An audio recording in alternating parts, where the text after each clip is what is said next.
Baik.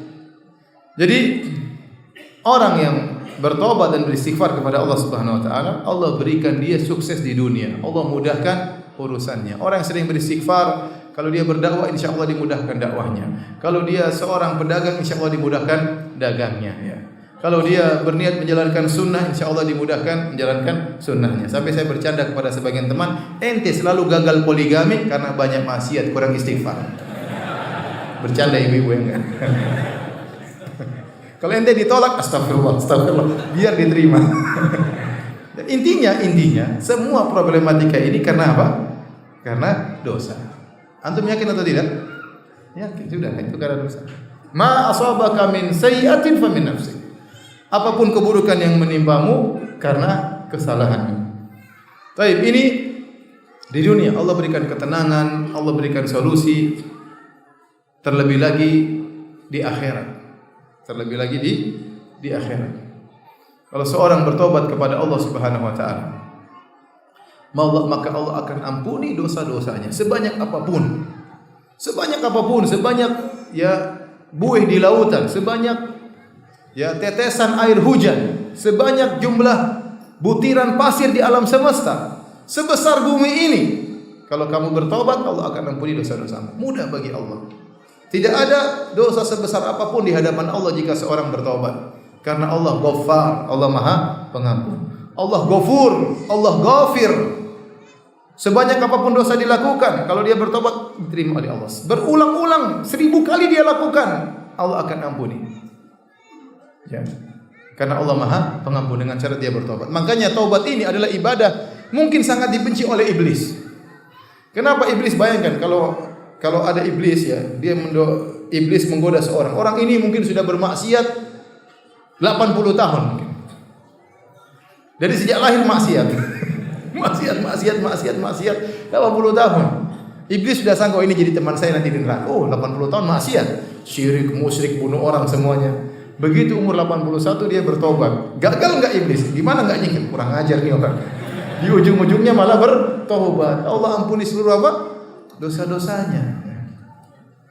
Ya. Dia didapatkan husnul khatimah. Ya. Anugerah dari Allah Subhanahu wa taala. Makanya di antara keistimewaan taubat, seorang kalau bertobat dosanya diampuni sebesar apapun, sebanyak apapun, ya. Allah Maha mengampuni. Makanya di antara ayat dalam Al-Qur'an, ya, huwa ahlut taqwa wa ahlul maghfirah. Dialah Allah ahlul maghfirah, yang ahli untuk memaafkan. Itulah Allah Subhanahu wa taala. Kalau kita tidak pantas untuk dimaafkan, Allah bisa memaafkan. Yang penting ente minta maaf. Mungkin kita tidak pantas untuk dimaafkan, benar dosa terlalu banyak, maksiat terlalu berulang-ulang. Maksiat, tobat kembali lagi, tobat kembali lagi, tobat kembali lagi. Tidak pantas. Kalau kita hukum dunia ini tidak pantas untuk diampuni. Ini kurang ajar. Sudah saya ampuni, ngulangi lagi. Kita kalau punya anak buah nyolong, kita ampuni. Nyolong lagi kira-kira gimana? Kita ampuni? Enggak. Kita panggil polisi. Saya ampuni engkau di penjara. Allah Subhanahu wa taala tidak demikian. Maksiat kembali lagi, tobat. Maksiat lagi, tobat lagi. Tidak pantas untuk diampuni, tetapi Allah huwa ahlut taqwa wa ahlul maghfirah. Allah ahli untuk mengampuni. Ya. Makanya seorang penyair pernah berkata, in azumat dzunubi kasratan wa laqad alimtu bi anna afwaka a'zamu. Ya Allah, meskipun aku tahu dosaku begitu banyak, tapi saya tahu ampunanmu lebih banyak daripada dosa-dosaku. Jadi di antara keistimewaan taubat menghapuskan seluruh dosa-dosa yang telah lalu. At-taibu minadz-dzam kama la dzamba lahu. Seorang yang bertobat dari dosa seperti tidak pernah melakukan dosa. Contoh nyata seperti penyihir Firaun. Antum lihat kisah penyihir Firaun menakjubkan. Mereka kerjaannya tukang sihir. Tukang sihir musyrik atau bukan? Tukang sihir kerjanya bekerja sama dengan setan atau tidak? Iya, kerjaannya begitu. Profesinya cari duitnya jadi penyihir. Puluhan tahun jadi penyihir. Kemudian diundang oleh Firaun. Diundang untuk duel sama Nabi Musa alaihissalam. Maka datanglah mereka berbondong-bondong semangat dengan niat yang buruk untuk mengalahkan Nabi Musa. Bahkan mereka mengatakan bi'izzati Fir'aun, demi keperkasaan Fir'aun waktu mereka berduel dengan Nabi Musa. A inna lana la ajran in kunna nahnul ghalibin. Mereka berkata, wahai Fir'aun, kalau kami menang, apakah kami dapat upah? Kata Fir'aun, iya, bahkan kalian akan menjadi minal muqarrabin. Bukan cuma dapat upah, dapat jabatan. Bayangkan betapa semangat para penyihir tersebut. Makanya mereka datang rame-rame, bekerja sama dalam kesyirikan, ya, bersabar menghadapi Nabi Musa. Mereka kumpul rame-rame, duel sama Nabi Musa. Bayangkan puluhan tahun kerjaannya penyihir. Datang jauh-jauh untuk melawan utusan Allah, untuk berperang melawan Nabi Musa utusan Allah. Bahkan sudah minta jabatan kepada Firaun. Begitu mereka duel, mereka kalah. Faulqiya saharatu sujada. Mereka langsung sujud. Bayangkan. Kemudian mereka bertobat. Mereka tidak beriman lama. Tidak sampai satu siang mereka beriman. Dibunuh oleh Firaun. Ya. Firaun mengatakan, apa kalian beriman sebelum aku izinkan kepada kalian? Aku akan bunuh kalian. Kata mereka, faqdi ma anta qad. Silakan lakukan apa yang engkau hendak lakukan. Inna ma hadhil hayatud dunya. Kehidupan ini cuma kehidupan apa? Dunia. Kami ingin diampuni oleh Allah Subhanahu wa taala. Mereka meninggal husnul khatimah setelah sekian puluh tahun dalam kesyirikan. Ini yang buat iblis jengkel seperti ini. Waduh, sudah gagal. Sudah selama ini saya goda dia, ternyata di ujungnya dia bertobat kepada Allah Subhanahu wa taala. Ustaz, kalau gitu saya juga begitu, Ustaz. Ente tengah-tengah maksiat tewas, repot. Berhasil iblis.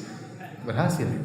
Ya, saya auzubillah, sebagian orang berzina, nantilah saya bertobat, nantilah. Begitu sedang berzina, jantungan terus tewas.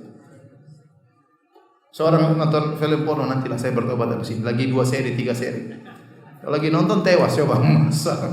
Iyadzubillah. Tidak sempat bertobat. Kita enggak tahu kapan Allah cabut nyawa kita. Oleh karenanya di antara keistimewaan taubat di akhirat, kalau seorang sudah bertobat, semua dosanya diampuni oleh Allah Subhanahu wa taala sebesar apapun dosa tersebut. Kemudian bukan cuma itu. Allah kasih bonus. Allah berfirman, ya ayyuhalladzina amanu tubu ilallahi taubatan nasuha. Asa rabbukum ayyukaffira ankum min sayyi'atikum. Wahai orang beriman, bertobatlah kepada Rabb kalian dengan taubat yang nasuha. Niscaya Allah akan mengampuni dosa-dosa kalian. Ini sudah kita bahas tadi, poin pertama. Diampuni dosa-dosa sebesar apapun, sebanyak apapun. Asa rabbukum ayyukaffira ankum min sayyi'atikum. Semoga Allah mengampuni dosa-dosa kalian. Apakah titik? Belum, masih koma. Ternyata Allah kasih bonus. Wa yudkhilakum jannatin tajri min tahtihal anhar. Dan Allah akan masukkan kalian ke dalam surga yang mengalir di bawahnya sungai-sungai. Apakah ada yang lebih baik daripada Allah Subhanahu wa taala? Untuk manusia tidak bisa seperti ini. Apakah ada orang yang pernah Anda bersalah kepadanya, Anda zalimi, Anda pukuli, Anda maki-maki dia, setelah itu untuk Anda bertobat, ya akhi, saya dulu mukul kamu, saya curi barangmu, saya minta maaf. Kemudian dia bilang, iya, saya maafkan engkau dan ini mobil hadiah buat engkau. Ada yang seperti itu? Enggak ada. Enggak ada. Kebanyakan orang, ya ente memang brengsek, ente memang kurang ajar, tapi sudah maafkan ya.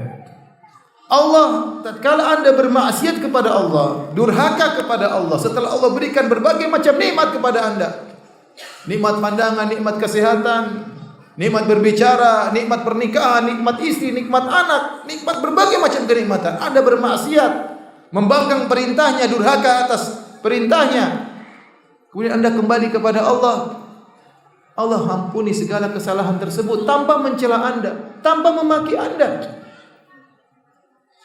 Dan tidak perlu dilihat oleh banyak orang, Anda sendirian.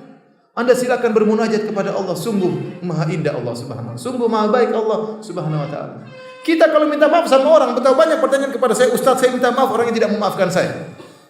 Padahal kesalahannya sepele. Itu pun dia tidak memaafkan. Dia bilang, saya tidak maafkan kau, saya tuntut hari kiamat nanti. Gimana Ustaz? Betapa banyak saya ditanya demikian, menunjukkan manusia susah memaafkan. Itu tidak. Kesalahannya sepele, padahal bukan bunuh anaknya, bukan nyuri barang, yang enggak, pengen salah ngomong, salah kata-kata, itu pun minta maaf, tidak memaafkan. Kadang kita harus mengemis-ngemis, kadang kita harus merendahkan diri, itu pun tidak dimaafkan. Kalau Allah, ente tinggal bangun malam, ente curhat kepada Allah, Allah selalu mendengar, maha mendengar. Ente mau berhenti terserah ente, mau lanjutkan silakan. Tidak usah menyusun kata-kata sebagaimana kita mau ketemu dengan bupati, mau ketemu dengan presiden, susun kata-kata semalam suntuk enggak bisa tidur. Ente ketemu Allah, biarkan mengalir dari hati Anda. dalam sujud minta ampun kepada Allah. Apakah Allah mencela? Tidak sama sekali. Apakah Allah menghardik? Tiba-tiba datang halilintar. Makanya saya sudah bilang jangan macam-macam. Enggak ada. Enggak ada.